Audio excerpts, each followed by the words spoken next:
Well, good afternoon, everybody. My name is Ben Rhodes. I'm the Senior Vice President with CAMS. Thank you for joining us to talk about House Bill 542 and electronic voting. We are getting ready to get into our election season, so hopefully everybody is ready for that.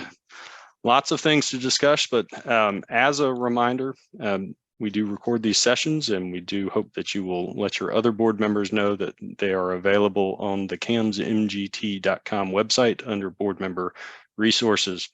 Lots of great content there for you all to review. And if you do have questions, we will be taking questions at the end of the webinar. Please use the Q&A function at the bottom of the screen. So type in the question, I'll read that question and get that answer for you with Steve. So Steve is going to be leading us through the webinar today. We do not have a PowerPoint to share, but lots of great content. So Steve, I will turn it over to you. I'm going to stop sharing my screen and let you have at it. All right, great. Thank you, Ben. It's good to be here with everyone. I wish I could see all of your faces. Anytime I do one of these virtual, it takes me back to COVID when we weren't able to meet together. But I will do our best here remotely. Hopefully this information will be helpful to you all, both in North and South Carolina. A word to our South Carolina folks. I'm licensed to practice in both states. I'm going to be talking about both states to some extent today. But if you're from South Carolina, the information that I have that's specific to you is going to be just on the electronic voting side. The statutory update that I'm going to talk about is specific to North Carolina. And on the electronic voting, as you'll see in a few minutes, the requirements for electronic voting in South Carolina, because of the way that your statutes are written, in particular your Nonprofit Corporation Act is written, make it quite a bit simpler in a lot of ways than North Carolina. So that's good news for you in terms of how easy it is for you to engage in legitimate and lawful electronic voting. Maybe not so good news in terms of how much of my presentation and our discussion today is going to be geared specifically towards you. But be that as it may, I am going to start out talking about electronic voting in South Carolina. In both states, actually, the requirements for electronic voting on any action that your association might want to undertake is driven by specific provisions in your Nonprofit Corporation Act. The Nonprofit Corporation Acts for North Carolina and South Carolina are similar to one another, but they are certainly not mirror images. In the South Carolina Nonprofit Corporation Act, there is a section, if you wanted to look it up on your own at some point, and I don't expect anybody to necessarily be remembering this or writing it down right now, but if you want to go back to what I'm saying and look at the text for yourself, verify that I'm not making this up, you would go to South Carolina Code section 33-31-708. And again, I know that we're being recorded, and if you want to go back and pull that citation and look at it, you're welcome to do so. The South Carolina statute, this is very similar to the written ballot provision in North Carolina with some key differences that I'll talk about in just a minute. But there's only a few specific requirements for a valid action by a written or electronic ballot in South Carolina. And that's found in subsection D, as in David, of this statute. And the statute simply says that all solicitations for votes by written or electronic ballot shall do these three things. Number one is indicate the number of responses needed to meet the quorum requirements. Number two, state the percentage of approvals necessary to approve each matter other than an election of directors. And three, specify the time by which a ballot must be received by the corporation in order to be counted. So those three things, whether you're doing it in the context of a traditional mailed written ballot or an electronic ballot, which the statute in South Carolina specifically authorizes, those are the three boxes that you need to check. And I'll talk about those in some more detail in just a minute. But the key thing to remember in South Carolina is that these really are the only requirements that exist for true electronic voting. And that means that as you and your manager are selecting a platform to use, these three boxes that I just rattled off are what you need to ensure that platform will accommodate. Is it going to indicate to everyone who's being asked to participate in the electronic vote. The number of responses needed to meet the quorum requirement. That's important because when we're voting by a written ballot or an electronic ballot, we're doing it in place of a meeting, but it's not an end run around any quorum requirement that might otherwise apply to meetings in your community. Remember that the quorum, and this is some verbiage that sometimes gets confused, so just to make sure that we're all speaking the same language. The quorum is the raw number of participants that we need in order to have a valid action. The bylaws for your community are going to set a quorum for meetings of directors, and there's going to be a different quorum for meetings of members. That can be 10%, 20%, 50%, which would be terrible, but we've certainly seen it. If you don't clear that hurdle for the quorum, you don't have a valid meeting, you don't have a valid written ballot, you don't have a valid electronic ballot. If we are, I'll just give you an example. If we're voting on a special assessment for your community, and the quorum requirement for a member meeting in your community is 20%. And if we send out a written ballot or a solicitation for an electronic ballot, we need to state that quorum requirement so that people are, I mean, obviously the reason that the legislators wrote this in the way they did was so that people understand the threshold that needs to be met in order for there to be a valid action. It informs them of that. And hopefully motivates participation if people understand that there needs to be a certain threshold reached in order for there to be any kind of valid action at all. So it's helpful, certainly, to have written ballots and electronic ballots, but it would be wrong to think of this as a way to get around a requirement for a particular quorum that maybe makes having in-person meetings in your community difficult. Obviously, it's much easier to achieve that quorum requirement if we're just asking people to mark a ballot and return it to us, or complete an electronic ballot and return it to us, which is clearly one of the largest benefits of handling actions this way, as opposed to at a physical meeting where we're counting people who are there in person or through their appointed proxies. So quorum requirement is that first box that needs to be checked. The second that I mentioned was that we have to affirmatively state the percentage of approvals that are necessary to approve each matter other than the election of directors. The reason that they carve out election of directors is because that's by plurality. There's not a standard threshold that you have to get to in order to be elected. It's just, did you get the most votes or not? And then finally, the third, this is a common requirement between South Carolina and North Carolina, and that is that we have to specify a time by which the ballot must be received by the corporation in order to be counted. And I'm emphasizing received there because it doesn't matter when a written ballot gets signed. The lag time between somebody completing an electronic ballot and the time that it's received by the association is probably cut to milliseconds now, so it's not an issue. But under the old system where we were just using mailed written ballots, you might have somebody that signed it before the deadline and maybe even put it in the mail before the deadline, but it didn't get to us in time. And if it doesn't get to us by the date or by the day and time that's listed as the deadline, it didn't count. That's another benefit of going the electronic route, because you lose that lag time that could catch you on the deadline. So South Carolina, the good news is that's pretty much a rundown of the considerations that you and your manager and whatever vendor you're using to allow you to use electronic ballot to facilitate that for you. That's what you need to check. I'm going to transition to North Carolina because, unfortunately, because of the way North Carolina has written its similar statutes, we've got a bit more to talk about there. Specifically for the North Carolina folks, if there are two things that I really want you to walk away understanding and having very much in the front of your mind when you think about electronic voting, it's these two things. Number one, be intentional. And number two, be proactive. I'm going to tell you exactly what I mean by both of those. But those two words are the ones that I want you to have stick in your brain. The first, be intentional. by the time a dispute over electronic voting reaches my desk, it's usually one way or the other been messed up already, unless somebody is doing the second thing that I said, being proactive.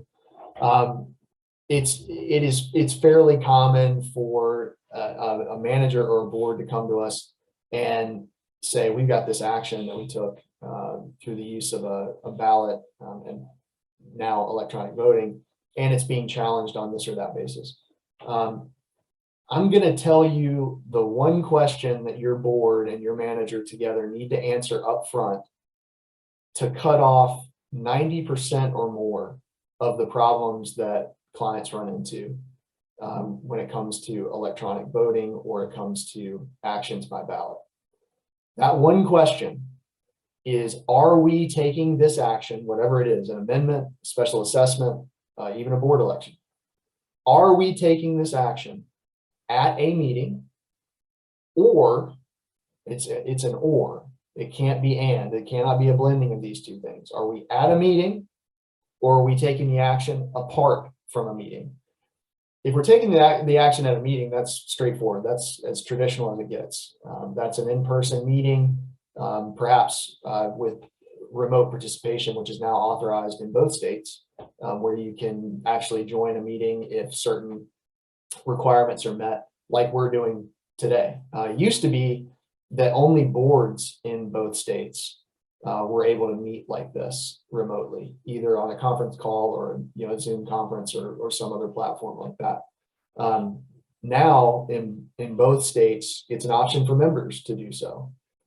There are some requirements that I'll talk about in more detail in North Carolina on that, but that is an option. So are we at a meeting, either in person or virtual, or are we taking this action completely separate from a meeting? And if the answer is separate from a meeting, then we're using a written ballot, very similar to what we've done for years and years and years, where you send out the paper ballot and wait for it to come back. Or we are using an electronic ballot or electronic voting, which is a change that was made in the North Carolina statute in 2021 after COVID and after, I think, the need for these updates to the Nonprofit Corporation Act were really pushed to the forefront. So answer that question at a meeting or apart from a meeting first, and that's going to set you on the right path. I'm going to give you an example that is anonymous but not made up. Okay, I'm not going to tell you who it was. I can tell you it wasn't a CAMS community, so that's good. But this is not something that I'm just making up to illustrate a point. This is really something that came across my desk, and actually something that has come across my desk more than once. You learn that there is a special assessment that is being voted on in the community, and the manager, after the vote is supposedly all done, contacts us and asks us to essentially certify the results. So I start asking questions about how the votes were collected. And I find that there was a traditional written ballot sent out, where we also gave folks an opportunity to log in and click an electronic ballot and cast their ballot that way electronically. And then, just to make sure that we had our bases covered, we also had a meeting at which people showed up in person or by proxy, a very traditional sense of a meeting.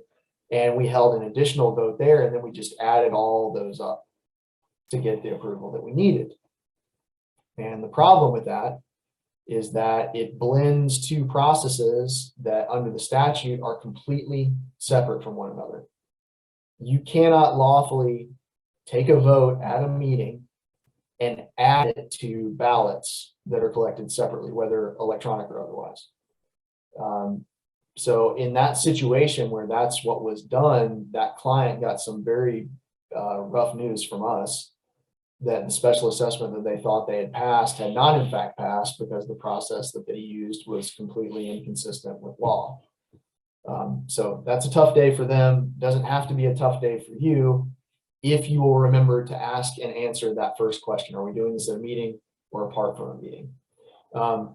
Now, moving on to the specifics of remote participation, I'll cover this very quickly, because remote participation is something that you should think of in the context of a decision made at a meeting.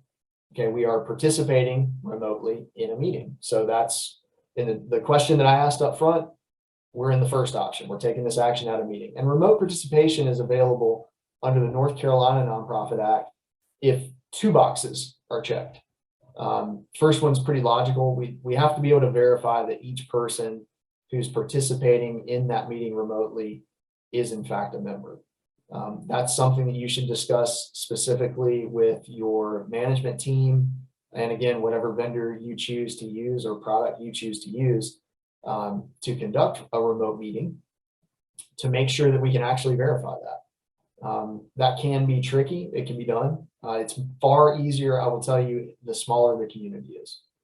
That kind of verification, unless you're fairly sophisticated with it and have a good partner in a vendor that's going to help you do it, can be very, very difficult to verify in a big community.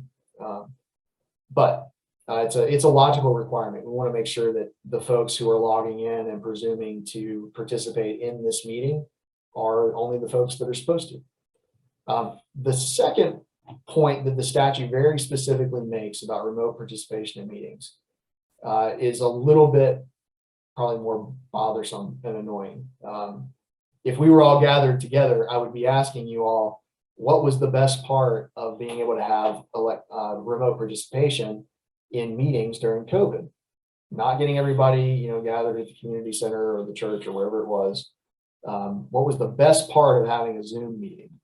And whenever I've asked that to any group of people that lived through that experience, the answer is always the same, and it was the mute button was the best part. It was just, honestly, it was great because you could move straight through the meeting without the interruptions from folks that were there. Some folks, it seems like, just exist to antagonize their board, or just exist to try and make their points in a very public and often very aggressive way in a meeting. And it was a way to just deal with that. The statute, as it was enacted in 2021, doesn't allow for that. In our opinion, doesn't allow for that. Because the second thing that you need to verify, in addition to the fact that these folks are in fact members, is that they can participate virtually in the remote meeting to the same extent and in the same manner as they could if we were meeting in person. So what that means practically is if I'm at an in-person meeting and I'm a member of an association and I want to raise a point of order, which if the meeting is being conducted according to Robert's Rules of Order, not all of them are in strict compliance with Robert's Rules of Order, because a lot of times you don't need that for every meeting. But for the sake of example, I have a right as a member potentially to interrupt a speaker and to raise a point of order. So if the means by which we're allowing people to participate remotely prevent them from doing something like that, something that they could do if they were there in person, that's a problem. So I got the question very recently, well, what if we allow people to click the button and it raises the little hand next to their face and they're asking to be acknowledged, or we allow them to type into the chat feature that they want to be heard on some issue? And my answer to that is that the statute doesn't give us any clear direction on what exactly you have to do, like whether either one of those options is appropriate or sufficient. My answer, though, is that it has everything to do with how you or whoever is running your meeting responds to whatever that member has done, how you respond to their request to be heard in the chat, or how you respond to them raising their hand or hitting the little button that raises a hand. If they do that and they're recognized like they would be in an in-person meeting, then I think you're well on your way to showing that you've satisfied the statute. If you ignore that person and just choose pretend not to see them, then I think you have a problem. So again, compliance requires having an understanding of what we have to do according to the statute and making sure that there is a plan, and in particular that the person who is running your meeting, whoever that is, a president or a chairman of the board, or a property manager who's been tasked with running a particular meeting, that they know what to do so that we are allowing people to participate in the same way that they could in person. Segue from meetings, including remote participation in meetings, to true electronic voting. This is the other answer to the question that I posed. If we're talking about electronic voting, we're talking about a more modernized version of a written ballot, which means we are taking an action outside of a meeting, and we're not going to blend the two together. The electronic voting piece under the North Carolina Nonprofit Act, and this is different between North Carolina and South Carolina. The North Carolina legislators, when they wrote these updates to the law in 2021, said the following. They said electronic voting is available, quote, to members who have complied with General Statute 55A 170. 55A 170 is a statute that's been around for a while, but they revised it as well. It was governing electronic transaction of business, and in its prior version, it was a fairly arcane and not very helpful provision at all. But it was updated in 2021 to say the following. Members who wish to communicate and conduct business with a corporation, and your associations or corporations, by electronic means, shall do two things. They're both shalls, they're musts. It's not may or might, it's shall. Members who want to participate electronically shall do the following. First, designate the email address to be used for communication of business between the member and the corporation. Designate email address. And two, provide any other information required by the corporation to facilitate that communication or that transaction of business. The first, I'm going to spend more time talking about the first requirement, email designation, because that's really the keys to the kingdom when it comes to unlocking the potential for electronic voting for North Carolina communities. Many of your associations probably have lists that have been compiled over the years of email addresses for owners. The question, which is probably coming up in many, if not all of your minds at this point, is, well, if we've got a list like that we've compiled over the years, is that enough to satisfy this requirement that members specifically designate an email address for this purpose? Our firm, and admittedly, I know there are a lot of firms and some very good ones in North Carolina that are practicing law in the same area that we are, spending a lot of time on HOA law, and we don't necessarily all agree right down the line on this next point that I'm going to make. Our firm and others, frankly, that we respect, not that we don't respect a firm that happens to take a different position on this. I'm just thinking of a couple that I know the advice that they're giving their clients. I think they are correct. And it is that a member could not have, prior to this statute going into effect, a member could not have designated an email address for this purpose because this purpose didn't exist prior to the law changing. So there's a timing component there. If these are addresses that we've gathered over the years, I don't think there's a good argument to say that an email address that somebody happened to use with us back in 2020 or 2019 or whatever is enough to count as a designated email address, even if they've communicated with us using that address.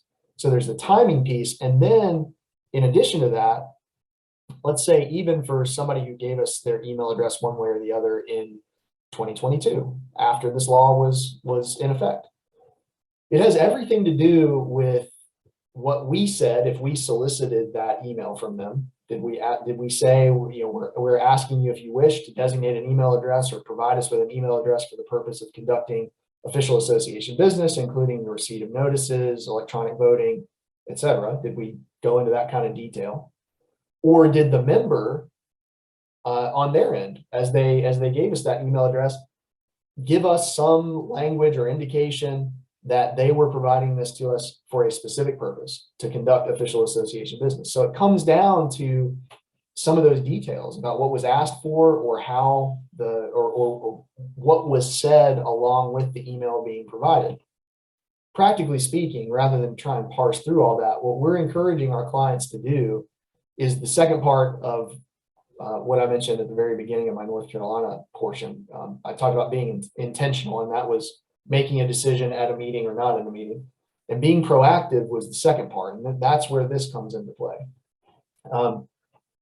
We believe and are counseling any of our clients who will listen that regardless of whether they have a ballot initiative or a vote that they need to act on right now, now is the time to proactively begin working with your management team, to the extent that you need to, working with legal counsel, to start gathering these designated email addresses so that when the need comes up, you've already done that work.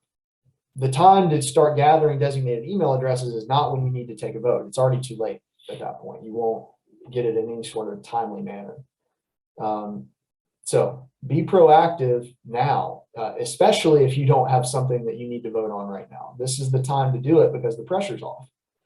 Our firm has put together an email designation form that we very carefully have it's not magic words. We just followed the statute and made sure that all the boxes that the statute requires are checked in this email designation form. And we're encouraging clients who want it to send it out and use it to begin soliciting and gathering those designated email addresses. You're probably never going to get an email address from every one of your owners. Practically speaking, that's just, the odds are slim, except in a very small community where things are just easier to manage. If you don't get an email address from every one of your members, you cannot, by law, conduct a vote solely by electronic voting. Now, the word solely there is extremely important. I did not say that if you don't have an email from everyone, you can't engage in electronic voting. What I am saying is that if you were to just send out an electronic solicitation for votes and nothing else, no traditional paper ballot, you better have an email address designated for every single member. I don't see that happening except in a very small percentage of probably very small communities. What that means for the rest of us is there's probably going to need to be some overlap between traditional means of a written ballot that gets mailed out and an electronic voting option that goes out to those who have designated an email address as the statute requires. Now there's some administrative overlap there. You've still got some costs that you're not eliminating because you're having to still send out paper ballots. But what you do get is the benefit of ease of response, likelihood of response, which just translates to greater turnout in your vote. So even if you don't get or don't think there's any way that you have any hope of getting email addresses from everyone, please don't let that deter you and your association, your manager, from being proactive and starting to gather those designated email addresses. Because again, that in North Carolina is the key. If you have not complied with that, you do not have members who have complied with 55A 170, and they can't participate. The final piece that I'll say on the requirements of 55A 170, I've already told you what the members have to do. They have to designate the email address and provide any other information that we ask for, basically. The corporation has a box that it needs to check as well. And this is what we paid a lot of attention to when we put together our email designation form for our clients to use. And that is, the corporation shall inform the members on how to designate the email address. That seems very obvious. But then they went on to say that in addition to that, we have to proactively and expressly tell them how to update an email address that they provide. Our form that we use is pretty adaptable to any association that we try to use it for so far. It's very clear on the purposes that they're designating the email address for. It's very clear that the association is going to be entitled to rely on the last designated email address that was given, unless and until the owner fills out and returns to us another email designation form that we essentially rely on the last one that we received. It's also got some other language that's not necessarily required under the statute, but which we think is a good idea. For example, that it's the member's responsibility to ensure that our messages that we send to that designated email address are not going to their spam, or that they maintain control over the email account at all times. Things like that. The statute doesn't talk about it, but we think it's language that we certainly want to be able to point to if we have an owner that down the road says, well, I missed this important notice or I missed this important ballot because it went to my spam. Like, Okay, that is your problem. That's not our problem. And we specifically disclose that up front. So that covers the nuts and bolts of electronic voting. We've talked about how it's a little more streamlined, a little more straightforward in South Carolina. You now probably understand maybe more than you wanted to about North Carolina and what's required. But again, please do be intentional and be proactive, especially if you're in North Carolina, because I cannot tell you how many associations I've already had since these amendments were effective, who are coming to us with an immediate need to conduct a vote and an immediate need from a practical perspective to do it electronically if they have any hope of getting it passed. And they're just out of luck because they haven't even started to comply with what the law now requires. So I expect we will probably have some questions about electronic voting and remote participation. I'm going to try and leave ample opportunity for that. I know we're a little bit after 5 p.m. right now. I do want to talk about North Carolina legislative update, and in particular, House Bill 542. Now, I will apologize up front because the initial plan was for you to have the benefit of hearing from my father on this. My dad is Tim Sellers. He's retired from the practice of law now, very thankfully for him. Not so much for me, but for him. But he continues to work on the CAI North Carolina, that's CAI's Community Association Institute. Excellent organization. He's working on the LAC, which is the Legislative Action Committee. He chairs that right now, and they have been running absolutely wide open since this particular House bill was introduced. I'm going to be referring to it as H542 or House Bill 542.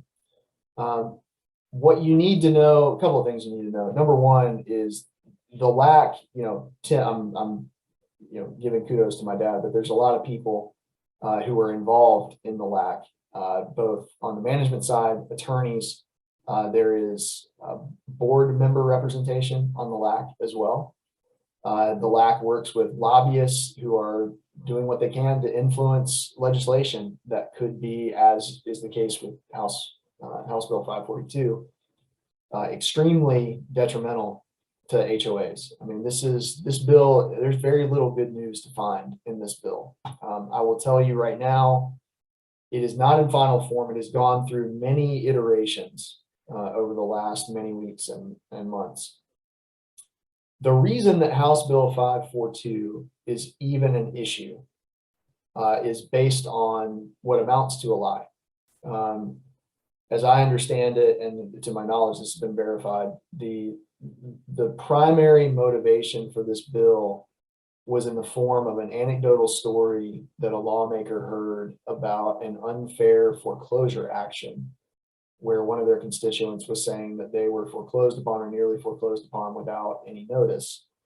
The LAC and some very diligent individuals on the LAC dug into that and ultimately determined that it never happened. That didn't seem to change the minds of any of the lawmakers that were pushing for this thing. But you need to understand that a lot of what you're going to hear from me in the next few minutes about this bill, a lot of which is pretty distressing in some ways. I mean, the sky is not falling, but it's getting lower. It's unfair. It's motivated by very intense personal and political efforts and interests. And it's a whole lot more about the politics of who should get their bill next, like which lawmakers should get support for their bill next, than it is about what is sound policy for North Carolina. That is my opinion. I think that opinion is shared by many, not all. But I think the facts bear that out. This thing has gotten the legs that it has because of a lot of very intense personal animosity towards some HOAs and management companies, and just the politics of lawmaking. So let's get into the meat of what's in this bill and kind of how it's evolved. I don't want to spend too much time talking about the evolution of the bill because some things that were originally part of it are not anymore. So I think in the interest of time, what I want to do is jump to kind of where we are right now. And the timing of where we are right now is that it's supposed to be voted on. We're thinking it might happen last week. We're told if not last week, then sometime in September, or if not in September, then sometime next year. So unless things have changed in the last couple of days that I'm not aware of, we're still scratching our heads over when this is actually going to be voted on. The essential goals of House Bill 542 from the outset were to set a monetary threshold on claim of lien filings, not a monetary threshold for when you could foreclose a claim of lien, but a monetary threshold that you had to meet before your association could even file a lien and be secured. And without going too far into the weeds here, that's bad for associations because it keeps you in North Carolina, where our secured status, which is a big deal when it comes to whether that assessment debt is likely to be collected or not. It depends on whether that lien is filed. And when you set a monetary threshold and you've got to wait to get to the point of even filing a lien, you end up setting up a situation where an association finds itself unsecured and unable to become secured because we can't file a lien. And then you've got, just one example, an intervening bankruptcy that gets filed by that debtor.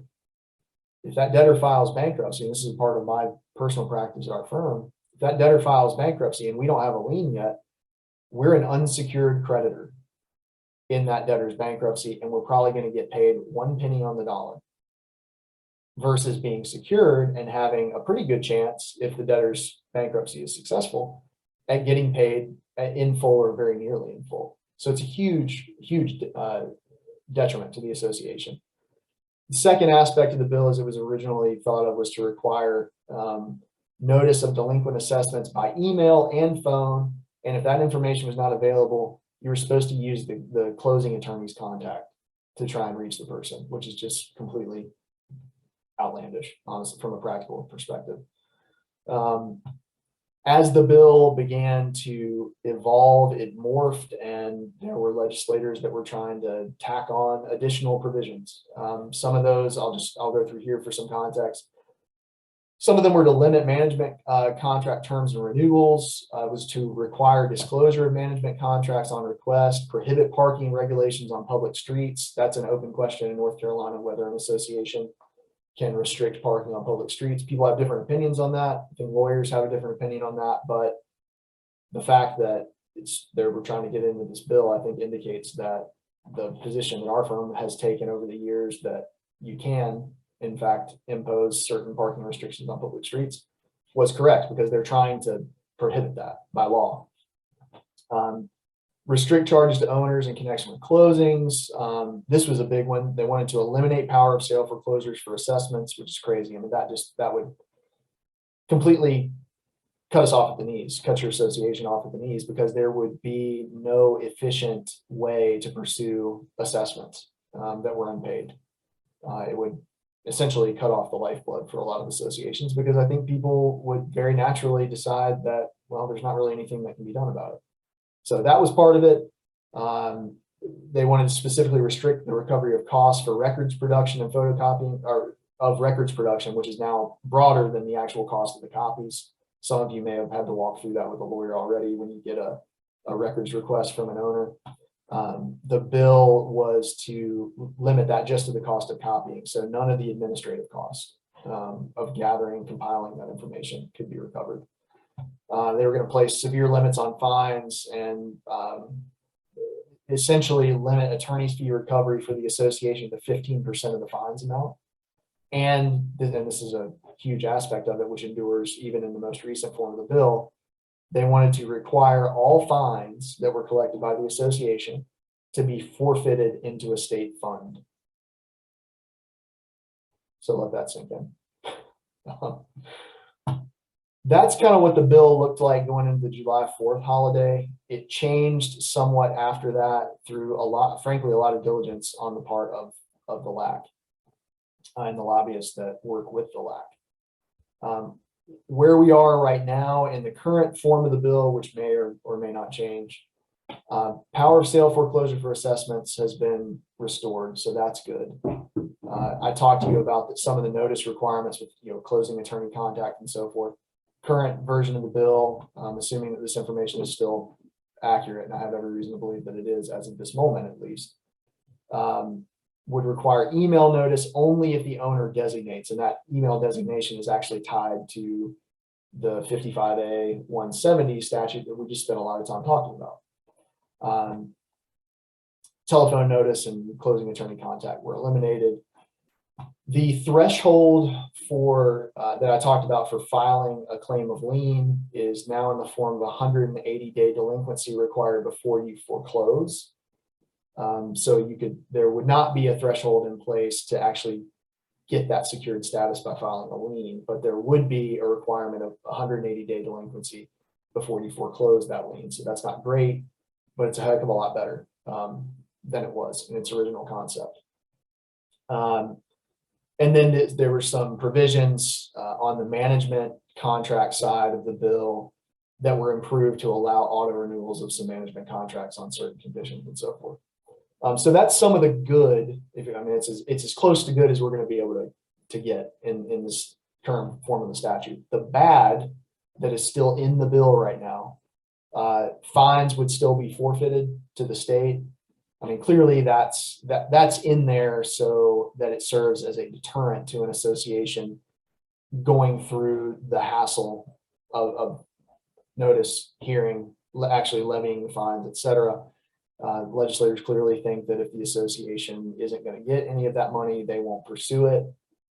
Frankly, I think that sort of it misses the mark on the purpose of the fines anyway. I mean, it's probably true that fewer associations will pursue fines, but the fines, even if they have to be forfeited, are still coming out of the pocket of the owner, and it's still moving them towards compliance, hopefully, even if we don't get the money, if the association doesn't get the money. So fines in the current form still forfeited. Attorney's fees are still limited, and that's the association's ability to recover its attorney's fees is limited. The fees are what they are. I mean, if you ask your lawyer to do work for you, it's going to be charged according to whatever your agreement with whoever your lawyer is. What this bill would do is not reduce those fees that your lawyer charges you and your association. It limits your ability to recover those fees. And again, a new part of this fines aspect of the bill is that total fines would be capped at $2,500. That sounds, well, I really don't know how that sounds to a lot of folks that I'm talking to at this moment. That sounds low to me. It could have been $500 though, which is where it started. So again, through a lot of effort and work by the LAC and other folks working to make some of this bad legislation a little bit better. We're not looking at a $500 limit, but a $2,500 limit, which still has some sting for folks. I mean, that is real money. And even if you have a cap at $2,500, that is going to be enough, hopefully, to compel some compliance from owners. $500, I don't know. There are a lot of people that I think might just swallow $500 to get to do what they want. So that is a positive change. Then one of the other, we think, bad aspects of the current form of the bill is a requirement that foreclosure hearing has to be at least 90 days after you serve notice of that hearing. So it's what you need to understand. That's more on our end, because we're handling the foreclosure hearings and sales and so forth. But what you need to understand as a board member and as a manager is that the current bill would essentially build in this 90-day lag time before anything moves forward. So that's the very quick and very dirty on where the bill sits right now. As I mentioned, we had some indication that it might be voted on in September or that it might be sometime next year. Who knows? I can tell you from my own observation of this, it is just as likely that it pops up on the radar for some kind of immediate action at a time when nobody is expecting it. There's been numerous times through this whole process with this bill that members of the LAC, again, my dad included, I'll give him some kudos for what he's done and what that team has done. They have on several occasions worked into the wee hours of the morning on less than 24 hours notice to get proposed amendments out before a version of the bill was to be voted on in Judiciary Committee or any point in the process. They've had all sorts of things sprung on them numerous times. So we hear September, we hear maybe next year, but it's just as likely that it pops up on the radar with no notice. So, Hey, well, Steve, I guess one thing, is there any recommendation for board members right now that want to oppose the bill or vote for the bill? So yeah, so it's a good question. One thing that I would encourage you to do is I know there are distribution lists through CAI. I would encourage you to sign up for those because at important junctures, CAI is very good about sending out notices to the folks that are in their databases. One thing that I can tell you, and I think this caught some folks a little bit off guard, members of the LAC and the lobbyists that are working with the LAC have told us very clearly that the canned responses that sometimes go out, like the click button response to send it to your legislator to tell them to vote against this bill, the ones that are not crafted by somebody who's actually wanting to send it, it's just a push button sort of thing, with this idea that we're just going to inundate the legislators with opposition. It really peeves them. It makes them real mad, and they've been very, very clear that it makes them real bad. And every time that happens, the bill gets worse. So if you are inclined to respond to a call to action that comes out, and again, CAI is very good about getting notice out electronically when it's time for action. Please, if you're going to contact either a member of your House representatives or your senator, do so personally. It doesn't have to be, a lot of you aren't lawyers. You don't need to sound like lawyers. You're board members and you're advocating on behalf of your associations. Even if it's short, give them something that is coming from you in your words. And that, I think, is helpful. I'm sure that's helpful. What is not helpful is just the deluge of click button responses. They've been very clear about that. So I will leave that for what it's worth. Well, okay, you're ready for some questions. Yeah, I know we've got a little bit of time here, and I'll probably talk too long. 15 minutes. We'll try and run through this. So if our documents require a written ballot, can we do electronic, or a written secret ballot?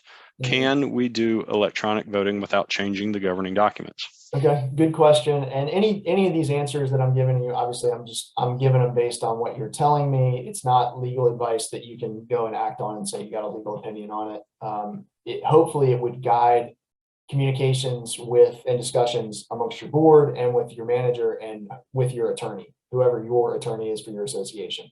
But how I would answer that question, I'm emphasizing the secret aspect of that. I think that's where the problem is. If it says secret written ballot, I don't think the fact that the word written is in that sentence necessarily cuts off electronic voting entirely.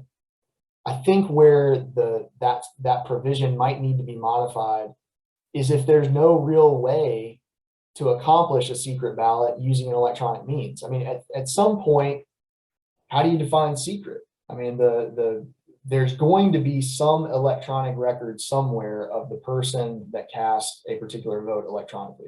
That's how that works. It's a different situation if we have a requirement of a secret ballot and we go into an in-person meeting and the ballots are there. We make sure that only people who are checked in actually receive a ballot. I think you can make an argument that, that's obviously can be done in a way that's entirely secret. I think you just need to have a conversation with your vendor that you choose to engage in the electronic voting with and see what they can tell you about whether they have specific means to make a ballot truly secret and how they account for that. And you got to make a judgment call. I think the good news is no votes are easy in communities, in our experience, or very few votes are truly easy. But if you went to your members with a vote that was designed to make their participation easier and less burdensome on them, I think that's an easier sell if you determine with your attorney that you do need to tweak that language a little bit. So I would say all hope is not lost, and you may not even need an amendment depending on what you learn about your particular electronic voting platform.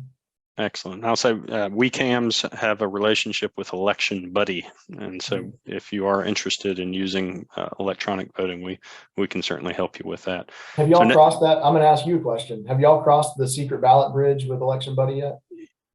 You know, I personally have not, so I'd have to ask that question. I think there've been, you know, different opinions around the word secret and what that actually means. So, agree.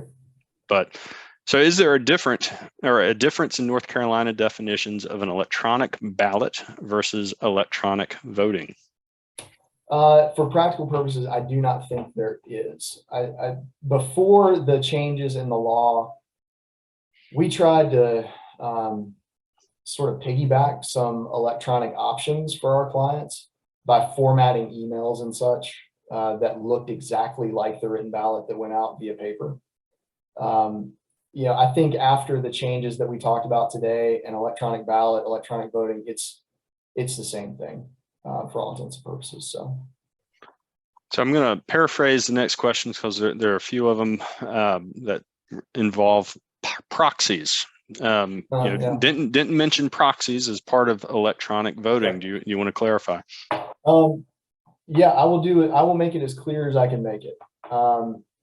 First premise, the changes that we've talked about, electronic voting, remote participation, etc., don't do anything to change the rules and requirements around proxies. The statutes that dealt with proxies aren't any different than they were, not in any meaningful way. One of the drawbacks or shortcomings, in my opinion, and this is just me opining on this, in the changes that were made, there was a lot of good, but there was not clear provision made for how we handle proxies in the context of electronic voting. I will tell you that from my perspective, the law would still allow Ben to give me his proxy, and I would still be legally authorized to cast an electronic ballot on his behalf. Now, the nuts and bolts of how you pull that off, I don't know. That has a lot to do, I think, with how the election or the electronic voting platforms actually work and what they can account for. There are probably some that are more sophisticated and can, and then there's probably some that can't. But I've heard it said, and I think it's wrong, that there are no more proxies now, or the electronic voting somehow does away with the need for proxies. I do not believe that is the case. But it's also not something that the legislature spelled out in terms of how that meshes with an electronic vote. Just Steve, I guess I'll ask. I've been told that proxies are used at an in-person meeting only, and there's you've got the written ballot process, and then you've got an in-person meeting. I know you said there's no clarification on that. Yeah, as I understand, the proxy is an authorization that I'm given to act on behalf of another person. It may be to attend and vote at a meeting.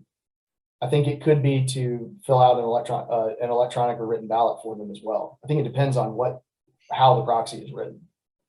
But a proxy in its most distilled down basic form is just me saying, if I'm giving Ben my proxy, Ben, for purposes of official action with the association, and it could be that broad, really, if that's how I write it. You're the guy, you're me.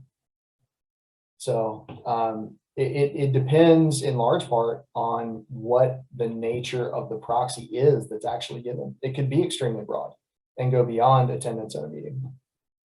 In my opinion, you can probably find a lawyer that says something else, but in my opinion. Okay, in South Carolina, can you have an e-vote for directors, then also vote in person at a meeting later on the same election? Okay. No, because I understand why the question came up, because I didn't harp on that in South Carolina like I did in North Carolina. The answer would be no, because in either state, the written ballot, whether it's an electronic ballot or it's a mailed written ballot, it is an action in lieu of a meeting. Now, this actually gives a really good opportunity for me to clarify something that I would have if I'd had more time in the main presentation. When I went out of my way to have you separate in your mind voting by ballot, whether it's electronic or otherwise, from voting at a meeting. What I do think is appropriate and often necessary is to send out a written ballot or an electronic ballot, if you checked all those boxes, and hold some kind of informal town hall meeting before the ballot deadline comes, so that people can either virtually or otherwise come to this informal gathering. And I'm not calling it a meeting because it's not an official meeting. Okay, there's no action that's going to be taken at this gathering, but it's a place for the board to be there, maybe the board and management support, maybe the board and management support and legal support as well, depending on the issue, to hear questions, hear concerns, address those questions and concerns, and give people the information that they need to then go and mark their ballot and return it. So you can have a combination of a ballot and something that kind of feels like a meeting, as long as it's not an actual meeting, we're not taking any action there, it's just a gathering for informational purposes. That's totally fine. What I am advising very, very strongly against is we send out our ballot, then we have this gathering, whatever we call it, and we ask people to raise their hands and vote yes or no, and then we add the two together. That's not going to work. But a lot of times a written ballot or an electronic ballot is maximized by having a town hall gathering, or maybe 2 town hall gatherings, depending on how long your deadline is, so that people can be heard and have their questions answered and so forth. So hopefully that answers the question and gives a little bit more than what was specifically asked. Okay. The next question is around designated emails, and I think there are a few around designated emails in our process. So, and it's slightly different than what you described before in your designated form, but Sure. we have had our system and our portal reviewed, and I know that we have been told that if people want to put their email within our system and portal, they're designating the use of those emails to be used for voting purposes. So the process to collect a designated email is something that we work towards within our portal. And I think that can be done. I don't have any exposure specifically what you all are doing. And I'm not commenting negatively or otherwise on that. I'm sure that y'all have had it reviewed and you're obviously comfortable with it. I will tell you that in the last week, I did have a management company contact me and say, hey, we've got this online portal and we want to do something. Sounds very similar to what you're describing, Ben. And they said, basically, what are the key words or the key concepts that we need to have in our prompt? Whatever the person sees when they're being asked to designate their email address or write their email address in, what does it need to look like to satisfy the statute? And I know we've given opinions on that. So I think it comes down to not necessarily the precise way that you're gathering the email address, but is it clear that the person is specifically identifying this email address for a specific action? And that can actually, that'll be misleading if I leave it at that. Not a specific action. It could be fairly broad. It could be, I'm designating this email address for the purpose of conducting all association business, including without limitation, listed out. And that's probably the best way to do it, in my opinion, is to have it phrased that way. But it has everything to do, I think, with what the person is asked to, or the solicitation of the prompt that they're responding to, if that makes sense. And I will mention with a lot of the electronic forms, if there is not an email address that has been designated in the system and provided to the company that's conducting the electronic vote, they will send out a paper ballot in most cases to collect that. So there is a process around people that don't have those email addresses. I'm aware of that for a couple of vendors as well. I think that's a smart thing to do. So next one is, what is the rationale that paper ballots cannot be collected at a formal meeting? Is there any way to structure a meeting to allow ballot collection? Yes, ballot collection at a meeting is fine. Actually, and that's an important distinction to be made. There is a difference between holding, I'll just use the town hall example that I gave. Okay, we send out our ballot, electronic or otherwise. We set a town hall meeting where we're going to talk about it, and people come to that meeting with their ballot in hand, or maybe we have some ballots sitting there, but it's the same ballot that was mailed out. folks can, I think, rather than mailing their ballot in or returning it to us, however we've asked for it, they could be allowed to hand it in. That's different than calling a meeting where there's a quorum and there being a motion and a second and a vote taken at that meeting and trying to blend those two things together. So it's fine to have people come to a gathering and hand in a written ballot. I think that's totally fine. So that's a good point to have clarified. Okay, and I know we're slightly over 5:30, so if you do need to drop off, please do so. But I'll get you good going about 10 more minutes. Yeah, we can do that. Okay. I don't think my wife would be too mad at it. She So likes it pretty good, so. I know you mentioned this earlier, but it sounds like if you use electronic voting, that quorum does not matter. Well, then I messed up, because what I was trying to emphasize is that quorum does absolutely matter, and that whether we're using a written ballot or an electronic ballot or electronic voting, it is not an end run around your quorum requirement. You do not have a valid action unless you have met quorum, either because we're holding a meeting and we've got that many bodies and proxies there, or we got enough ballots returned by the deadline to clear that hurdle, whatever it is, 10%, 20%, whatever your quorum is. So 100 votes total in a community, and 20% quorum is needed. You only need 20 votes to cast to meet quorum for it to be a legitimate, lawful action. That's right. And if you get 30, that's great. If you get 10, you have not met quorum. Correct. So that's a good question. I was doing my best to harp on that it is not an end run around otherwise quorum requirements. So thank you for emphasizing that. So what if an HOA does not have its own email address but communicates through CAMS? So we did mention that we do collect those, and if you are using electronic voting, we will supply those email addresses to the company that is hosting the electronic voting for you. So Ben, help me out with what the question. I'm not following what the question is. Yeah, I think it's, what if the association does not have its own email addresses, meaning the board is not. So we're holding that information for you, and so you would work with us to help. So not a question for you, Steve. I think that's fine, because it comes down to CAMS. I mean, obviously you folks here are working with CAMS. CAMS is your agent. They're your authorized agent. And if they're the ones that are physically collecting and working with those email addresses, that's fine, because they're doing it in their capacity as the agent of the association. Yep. And that answered maybe the second question here. So let's scrolling through. If you use e-voting to change the master deed, does it need to be certified by an attorney? Needs to be and this sounds like a South Carolina question, because we're talking about a master deed. And that's, I've not come across a master deed in North Carolina. The results of the amendment vote would still need to be reduced to paper, certified by the president, probably the secretary of the association, as having been lawfully adopted, and then recorded. We're just talking about the means by which we are conducting the vote. It doesn't change the fact that in either state, an amendment is not going to be valid until it is reduced to writing, certified, and actually recorded with the register of deeds of the county. Okay, now we're getting into some House Bill 542 questions. The answer is I don't know. Well, you may know this one. So any procedure that is currently underway regarding collections, liens, or foreclosures, if the bill is recorded, does that disable all those actions currently?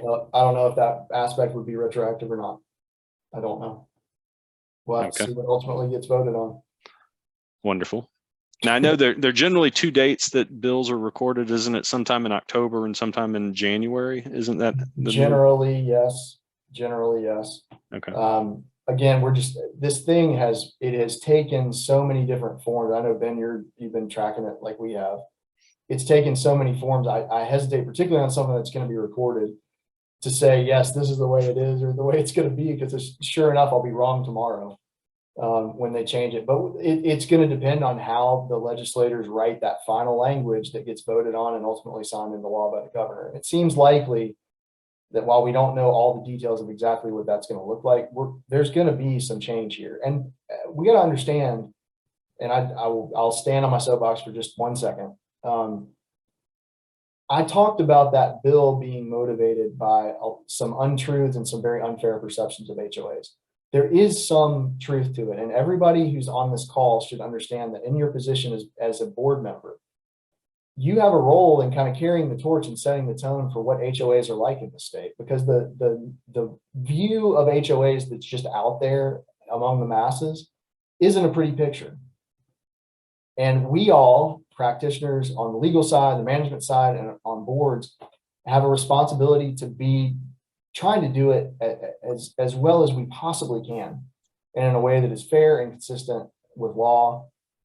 And unfortunately, there are some boards and some managers and some lawyers who have ignored that responsibility and have in some ways paved the way for this kind of junk that we're dealing with now. So it's almost certainly the folks that are taking the time to come to a gathering like this and try and learn are not the problem, but we can be the ones that are out there doing it better and better today than we did yesterday. And hopefully as we do that, we can start to change the perception of HOAs and management companies and lawyers that practice in the area that I practice in, so that legislation like this is not as likely to come up. Okay, will associations need to file amendments to their CC&Rs to align with the changes in House Bill 542? It depends entirely on what's ultimately in the bill and what your documents say. If I can give a quick answer to that, it's that if you have a provision in your governing documents that is made unlawful by whatever bill ultimately gets signed into law, you're not going to have to amend it because it's already going to be invalid. So that's a question that once we have a known quantity, we know what the bill is, you're going to be able to work with your attorney, whether it's us or somebody else, to identify whether there are provisions in your documents that can be changed. Maybe there's going to be some leeway to creatively work around some of this. I mean, that's part of the practice of law, right? Is understanding what the rules of the game are and then trying to bend them as much as we can within the bounds of ethics, for the benefit of our clients and our communities. So there's going to be some context for that, but that's as close as I can get to an answer without knowing what your particular documents say and what the bill actually looks like in its final form. Okay, I'm going to try and get a few more questions and we'll cut it off. What actually represents an electronic vote? Is it voting software, or can it be done through email or other methods? I think there are, if you have complied with the requirements that I talked through today, I think the particulars of the form, like what vendor you use, or whether it's an email ballot or it's a service that we use where we send out a link, I think there's a lot of latitude there. I mean, in South Carolina, I talked about the 3 things that any solicitation, whether it's written or electronic, has to have, period. It's got to have those things. In North Carolina, the have to have is the designated email address.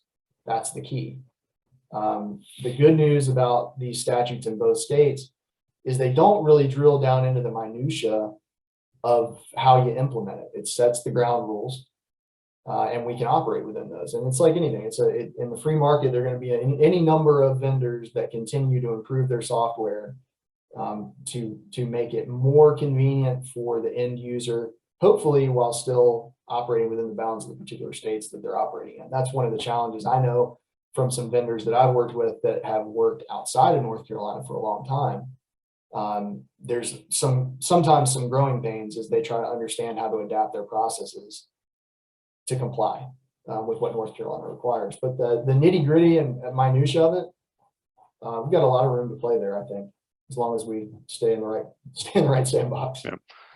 Okay, I'll make this the last question. If you send an electronic ballot, does there need to be a designated time limit for response, or can you accept responses until quorum is met?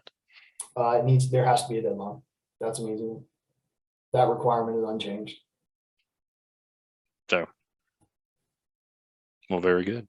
There we go. I know there are a couple more questions. I do want to be respectful of everyone's time. So Steve, I do thank you for Absolutely. your time this evening, and we look forward to you joining us next time. All right. So I think appreciate it. our next webinar is going to be on ponds, BMPs, and best practices around pond maintenance. So I should probably watch that one for yeah. development. So, well, again, well, thank you so much, Ben. Appreciate it. yep. Thank you, Steve. Thank you, everybody, and have a good evening. All right. Good night.